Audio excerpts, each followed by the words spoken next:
This is the Hitchcock Hotel by Stephanie Wrobel. Alfred, a true Hitchcock fan, has opened a hotel themed after the movies by his favorite director, and it's full of memorabilia and references to films like North by Northwest, The Birds, Vertigo, and more. When the hotel reaches its first anniversary, he decides to invite his former college film studies buddies for a celebration, even though they haven't spoken in 16 years since something happened on campus. But maybe now is the perfect time to bring them all back together. After all, a Hitchcock-themed hotel could really do with a decent murder. Stephanie Wrobel is the author of Darling Rose Gold, which I reviewed a couple of years back when it came out. I think that book was good, but it had a couple of issues that I had with it from memory. This one is a love letter to Alfred Hitchcock and often has the tone of sort of playful cheesiness, which plays into Hitchcock's own sense of dark humor, as well as adding to the overall style of this story. The book itself is quite stylish physically. My copy has great cover art, and inside it has pages which are used to divide the story, sort of with section headings and little quotes from Hitchcock or from movies. And they feature a spooky pattern of wintry branches reaching their fingers across the page. I really loved that. There are also crows featured, and within the story, little tidbits of references to the films throughout, which were a lot of fun to kind of spot. Some references are openly stated.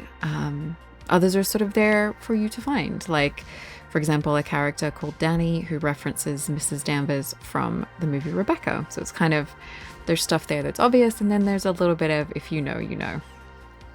Alfred is our main character. He created and owns the hotel, and as such is the lead for most chapters, though at other times we get the story from different characters' perspective as the plot sort of pieces together. We're given the character's name at the top of the chapter, so it's always nice and clear, something that I kind of appreciate sometimes with books, because that can get confusing. But generally, Alfred is usually written in the first person and the others are third person, which, I don't know, I just kind of liked that. I thought it was used really well. Alfred is kind of like a few of Hitchcock's lead characters in some ways, morally ambiguous but not unempathetic. I liked his sort of lugubrious and slightly sinister presence, and I wanted to see what his plan was and if it would work out for him or not, and if not, what was going to go horribly wrong. The others in the group are a range of types: the successful businesswoman, the woman with the divorce secretly looming, the alcoholic with a secret, rich playboy facing his mortality, and the average Joe from college who turned out to be like really handsome or whatever. He's basically a jock now. They're characters which are recognizable, but they're not too much like stock characters. And all of them know something and maybe are not as innocent as they try to seem. I think they were all really well written and worked really well together as a group of college friends who are all grown up now. And it's sort of that thing of like, you know, did they fulfill their promise and in what ways? And, you know, the kind of time in life where some people are looking over whether they met their expectations or not, or that kind of thing. And also they work really well as pawns in the game that Alfred has sort of set up with his with inviting them to his hotel and his weekend. I love a Hitchcock movie. Some I've watched several times. I think this book captures a lot of the charm and dark playfulness of his style, but also cleverly it uses the less savory parts of the director's personality in a good way as well. Hitch was notoriously controlling of some of his stars and sometimes had an obsessive type relationship with them. This is not swept under the rug in this book, but it's used to play into the whole, the story as a whole, but also the themes and things like that. I liked how this was handled. I think it was good to address it, but not belabor the point, I guess. I also loved the Victorian house that one character says looks like the house from Psycho. I love a big old house. I love them in real life. I love them in movies. I love them in books. And I think I would be tempted to stay in a Hitchcock-themed hotel. It sounds like spooky fun to me. Also, I would love to restore and own an old haunted house. I mean, maybe I like the idea more than the reality, but that's just sort of an aspect that makes books like this appealing to me. The house sounds pretty amazing, and that haunted feel adds a lot to the overall atmosphere of the story. It's also set in fall. Leaf peepers are mentioned and pumpkins. It's definitely got the spooky October feels covered. Also, because we have Alfred's perspective a lot of the time, we get his view of all this. The scene set as though through a cinematic eye, because that's how he sees the world. His obsession with Hitchcock and his movies being sort of his comfort watch that he's watched over and over again means he sees things often as though he's a movie director or sort of through the camera lens as an observer, less as a participant. It's kind of interesting. Plot-wise, this was really nicely paced. From very early on, we know that Alfred is up to something and that it's something very sinister. And this also lends us the idea that the others are coming to the hotel. They're sort of owed a comeuppance in some way. And then it's like, you're left thinking like, well, what did they do to Alfred?